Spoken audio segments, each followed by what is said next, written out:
ओम शांति। आज 7 जनवरी 2025 के महावाक्यों के मनन चिंतन में प्यारे मीठे बाप दादा ने कहा, मीठे बच्चे, तुम अपने को संगम युगी ब्राह्मण समझो तो हमें अपार खुशी भी रहेगी। सतयुगी झाड़ भी नजर आएगा। जब हम बाबा का बच्चा बनते हैं, जिस दिन भी हमें निश्चय होता है, बाबा ने इसके लिए भी कहा कि जब बच्चा पैदा होता है तो वो उसी वक्त वारिस है।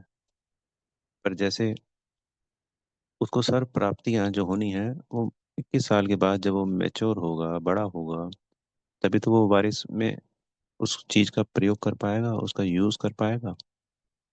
ऐसे ही हमें निश्चय हुआ तो हम वर्षे के अधिकारी तो हो गए कि ब्रह्मा बाबा हमारे बाबा हैं, शिव बाबा इनके द्वारा हमको ज्ञान दे रहे हैं। हम अपने दादे शिव, जो परमात्मा हमारे दादे हैं, क्योंकि बाबा कौन है, ब्रह्मा बाबा, दादे से अपना वर्षा ले रहे हैं। या शिव बाबा हमारे पिता हैं और वो ये बड़े भाई हैं, दादा, कुछ भी हम मान लेंगे तो हम उनसे वर्षा ले रहे हैं। और वो वर्षे की अधिकारी आत्मा जब उस संगम युग पे हम पुरुषार्थ करते हैं, तो एक तो 21 जन्मों की पूरी प्रारब्ध बनाते हैं। दूसरा, उच्च पद की प्राप्ति, क्योंकि पद दास दासी, प्रजा, साहूकार और महाराजा महारानी, वो हमारे पुरुषार्थ पे है। और फिर 21 जन्म लेते हैं, या 12, 11, 8, 9, 18, 19, कितने जन्म लेते हैं। तो इस तरीके से बाबा ने कहा, अधिकारी तो उसी क्षण बन जाता है जिस वक्त निश्चय होता है, पर प्राप्तियां तब होंगी जब अपने को आत्मा समझ मुझ परमात्मा को याद करेंगे। तो मन मना भाव के लिए कहा बाबा ने आज, और माँ में कम एक सिर्फ मुझे ही याद करो। दूसरों को याद करने के नुकसान है कि उनकी जो कमी कमजोरियां होती हैं वो हमारे में आने लगती है, क्योंकि हमने पवित्रता धारण कर। पवित्रता हमको शक्तियों को ग्रहण करने के लिए उसका फाउंडेशन है। तो अगर हम कुछ भी उसको ग्रहण करेंगे शक्तियों के अलावा, तो वो भी ग्रहण हो जाएगा।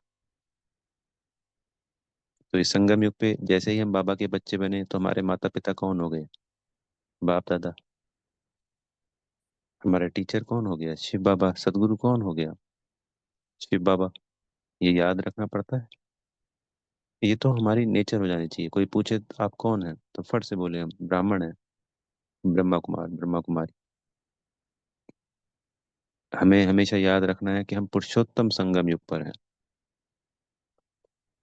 तो संगम युगी ब्राह्मण और पुरुषोत्तम संगम युग पे कलयुगी आत्मा नहीं है हम, या कलयुग में नहीं है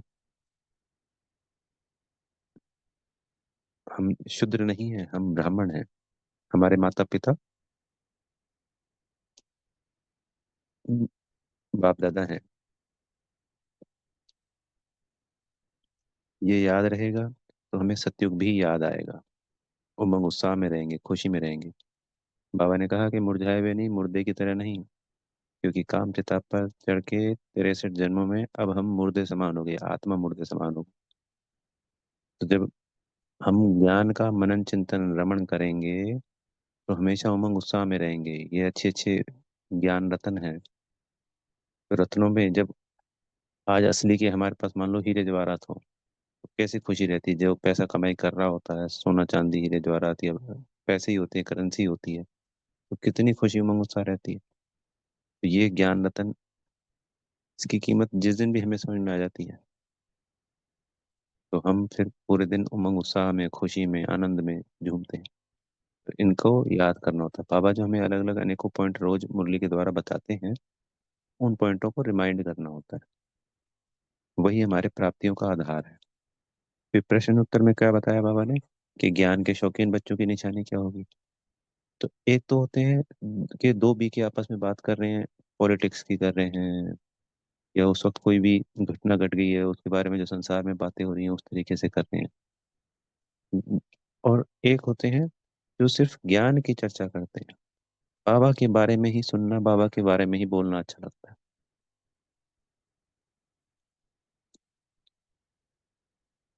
तो जो ज्ञान के शौकीन होंगे, वो आपस में सिर्फ और सिर्फ बाबा के इन ज्ञान रत्नों, आज मुरली में ये कहा, आज ये कहा, योग के ये अनुभव हैं, और जो भी बाबा के बारे में बातें हैं, जानकारी हैं, एक दूसरे के साथ वही जानकारी शेयर करेंगे। किसी आत्मा के बारे में परचिंतन नहीं करेंगे। बाहर के संसार की दुनिया, वहां तो रोज घटनाएं घटनी है, वो टाइम वेस्ट है। तभी तो बाबा ने हमको मना किया है कि टीवी नहीं देखना है। नाटक हो गए, फिल्म हो गई, और समाचार न्यूज हो गए, कुछ नहीं मिलेगा। हमारे ग्रहण करने की शक्ति तीव्र हो गई है, तो हम वो जो नाटक और फिल्म देखेंगे उसका असर भी हमारे पे बहुत ज्यादा होगा पहले से।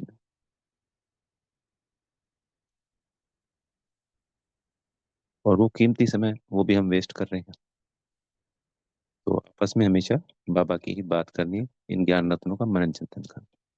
और इस सृष्टि के ड्रामा का राज जो हम बच्चे समझते हैं, इसके अंदर है ना, कोई भी चीज सदा कायम नहीं है। 5,000 वर्ष में हर सेकंड, कहते हैं ना, टिक टिक आगे बढ़ता रहता है और हर सेकंड बदलता रहता है। तो एक ही चीज कायम है, शिव बाबा। उनकी अवस्था सदैव एवर प्योर तो है ही है, पर उनकी अवस्था में कहीं कोई फर्क नहीं आता 5,000 सालों में। तभी तो वो आते हैं पुरुषोत्तम संगम युग पर, हमको पति से पावन बनाते हैं, और हमको इस पुरानी दुनिया से, इस पतित दुनिया से निकाल कर अपने संग परम धाम, हमारे अपने घर ले जाते हैं। तो ये गुह्य राज जो है वो सिर्फ हम बच्चे समझते हैं। हमारी अवस्था, मान लो बाबा ने 2-3 दिन मुरलियों से कह रहे हैं, आज भी कहा, 24 कैरेट गोल्ड से हम 9 कैरेट रह जाते हैं, 9 कैरेट। वो मिनिमम अवस्था है। वो एक तरीके से जैसे प्रकाश से अंधेरा होना, या जैसे 24 कैरेट से 9 कैरेट, वो जो धातु है, मान लो 100 ग्राम सोना था, उसके अंदर अलाय मिक्स करते गए तो सोना निकल गया, पर धातु तो 100 ग्राम ही रह गई। ऐसे ही आत्मा अमर है। तो आत्मा खत्म तो हो नहीं सकती। तो हम आत्मा की जो अवस्था है, वो उस पीतल के समान हो गई, जिसकी चमक सोने के समान होती है। वो धातु मिलाई जाती है जो कि सोने जैसी होती है, पीला रंग होता है। तो हमारी आत्मा, आत्मा तो रह गई, पर उसके अंदर कुछ भी नहीं है। ना कोई गुण है, ना कोई शक्ति है। बस हम बोझा लेके चले जा रहे हैं तेरे से जन्मों का। बाबा मिलते हैं और फिर हमें काले से गोरा बनाते हैं।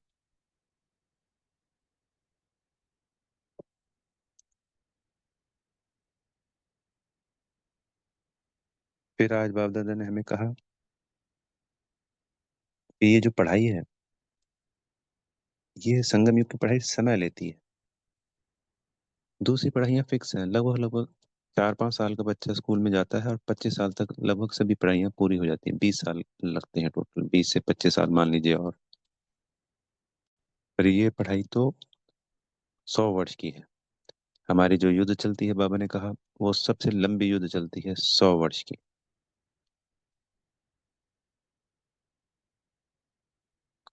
बाबा के बच्चे बनते हैं, वृद्धि होती है, फिर घटते हैं, फिर चले जाते हैं, फिर आ जाते हैं। जैसे उस युद्ध में भी ऐसा ही होता है। पर वो युद्ध कितने वर्ष चलती है? जैसे सुना होगा, 10 वर्ष, 15 वर्ष, 20 वर्ष, 25 वर्ष। पर 100 वर्ष तो कोई नहीं चलती।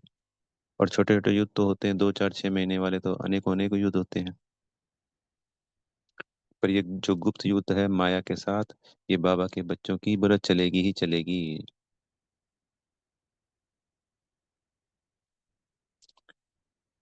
तो ये आज बाबा ने कहा, बॉक्सिंग भी है। तात्पर्य, हम जीतते हैं इस बॉक्सिंग में, इस माया से। तो हमारे जीत में जमा हो जाता है, हमारा जो खाता है, एक सेविंग अकाउंट जो बाबा के पास खुला हुआ है। जिस दिन हम बाबा के बच्चे बनते हैं, उस दिन हमारा सेविंग अकाउंट खुल जाता है बाबा के पास, नया। तो उसमें वो जमा होता जाता है। और जहाँ हार होती है वहाँ घाटा हो जाता है। अंत में ये घाटे और जमा का जो रिजल्ट होगा, वो हमारी प्रारब्ध होगी।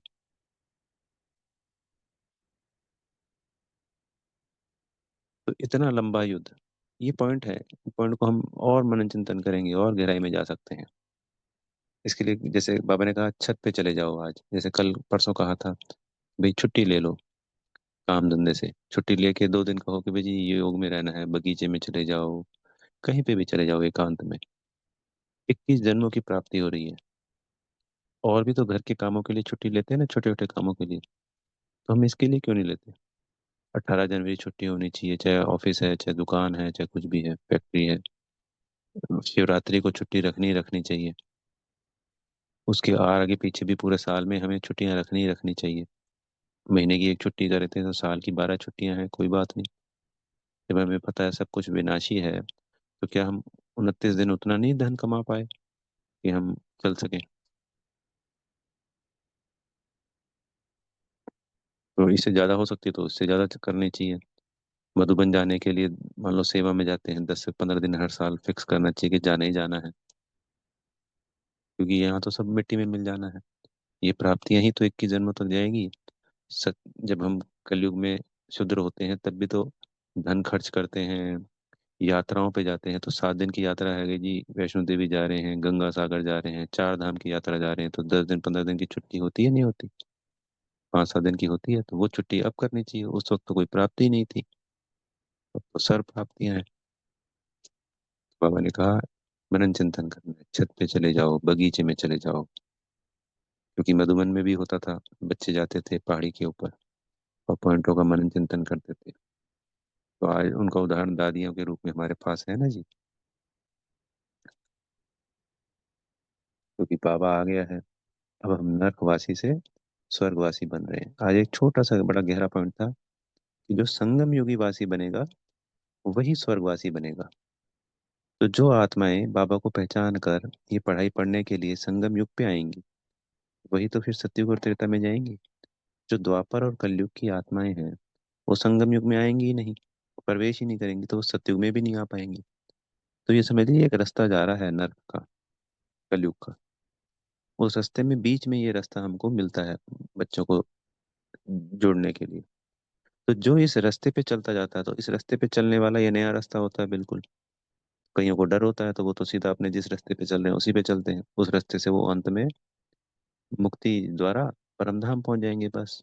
और वापस इसी रास्ते पे आ जाएंगे अगले 2500 साल बाद, जिसको जब जब आना है। और हमने जो नया रास्ता चुना, इस रास्ते पे हम स्वर्ग में, नई दुनिया में पहुंच जाएंगे।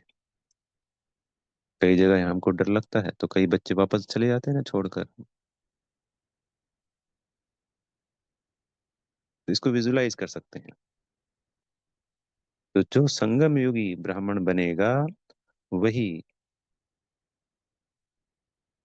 स्वर्गवासी बनेगा। फिर बाबा ने एक पॉइंट गहरा बताया समझने के लिए, कि किसी की युगल समाप्त हो जाती है तो वो दुखी परेशान होते हैं। तो उससे पूछेंगे वो कहाँ गई, तो क्या स्वर्गवासी हो गई। बोला अगर स्वर्ग में चली गई तो फिर दुखी क्यों होते हो, फिर तो अच्छा है। हम ये बात बोल नहीं सकते कि अच्छा है। बात समझने और समझाने की है, बड़े प्रेम से, संबंध देखकर, समय देखकर, आत्मा की हालत देखकर, हर तरीके से बहुत सारी बातों को देख परख कर उस तरीके से पॉइंट समझानी होती है कि बुरा भी ना लगे।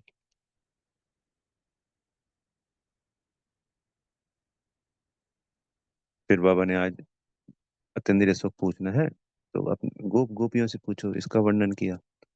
तो बोला जब ये ज्ञान का मनन चिंतन करेंगे तब वो अतींद्रिय सुख की प्राप्ति होगी। अपने आप से पूछना है कि क्या मुझे वो गोपियों का जो अतींद्रिय सुख का गायन है उन सब की प्राप्ति हो रही है।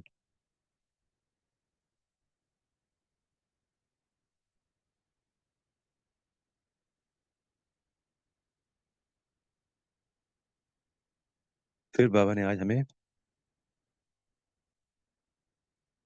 वरदान में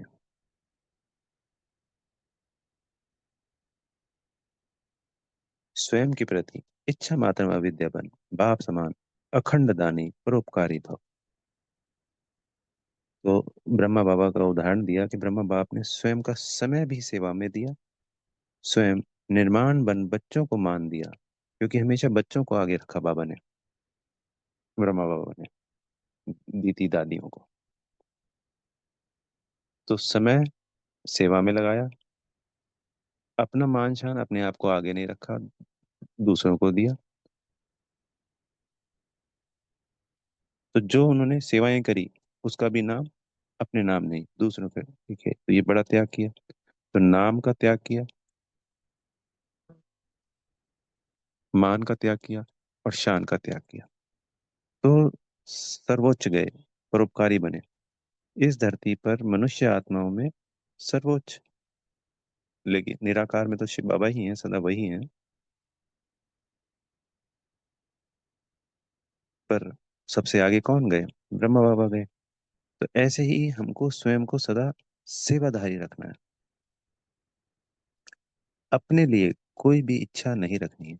नाम, मान, शान, ये सब तो बाबा ने वैसी प्राप्तियां करा दी। आज कृष्ण के रूप में उनसे बड़ा नाम, उनसे बड़ा मान और उनसे बड़ी शान संसार में किसी की है क्या?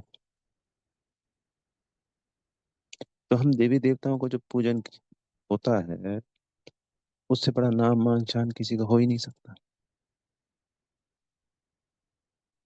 और सत्युग त्रेता में भी जो महाराजा महारानी होंगे, उनसे ऊंचा नाम मान होगा क्या? आज कितने लोगों में हो जाएगा? आज 10 20 30 ब्राह्मणों में हो जाएगा नाम मान शान, बस। और ये तो हमारा है भी नहीं। बाबा ने अभी संडे की मुरली में बताया था ना कि ये सब चीजें किसकी हैं? देहभान की हैं। तो हमें तो वैसे भी देहभान छोड़ना है, वरना तो इसी में फंसे रहेंगे। तो जो हमने सेवा करी ना, उसकी प्राप्तियां नाम मान शान में ही समाप्त हो जाएगी, अगर हमने उसकी इच्छा रख ली तो। बस कोई प्रारब्ध नहीं बनेगी। तो सतयुग भी गया, और द्वापर कलयुग में भी जो नाम मान शान मिलना चाहिए वो भी नहीं मिलेगा। ऐसे 33 करोड़ देवताओं की गिनती में आ जाएंगे, पर मुख्य देवी देवताओं में नहीं आ पाते। तो बाबा ने कहा वो मस्त फकीर बन गए, अखंड दानी परोपकारी बने। तो ऐसे ही हम बच्चों को भी इच्छा मात्रम अविद्या के मंत्र को धारण कर इस विश्व कल्याण के कार्य में तीव्र गति लानी है।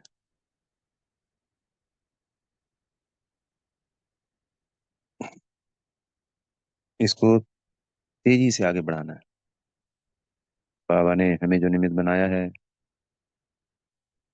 उसको दिल से धारण कर निमित्त बनना है, सच्चा सेवाधारी बनना है। फिर स्लोगन आज बड़ा सुपर्ब है, रोज ही सुपर्ब होता है वैसे बाबा का। ज्ञान गुण और धारणा में सिंधु बनो, समुद्र बनो। ज्ञान में ज्ञान मास्टर, ज्ञान का सागर मास्टर, गुणों का सागर। धारणाएं बहुत शक्तिशाली हो, पर स्मृति एक बाबा समान। मैं बिंदी, मेरा बाबा बिंदी। तो स्मृति में बिंदु बनो। तो कहाँ बिंदु? संसार की सबसे छोटी चीज, इससे नैनो कुछ भी नहीं होता, बारीक से बारीक, आत्मा से बारीक। बैक्टीरिया जीवों को भी माइक्रोस्कोप में देखा जा सकता है, आत्मा को नहीं देखा जा सकता।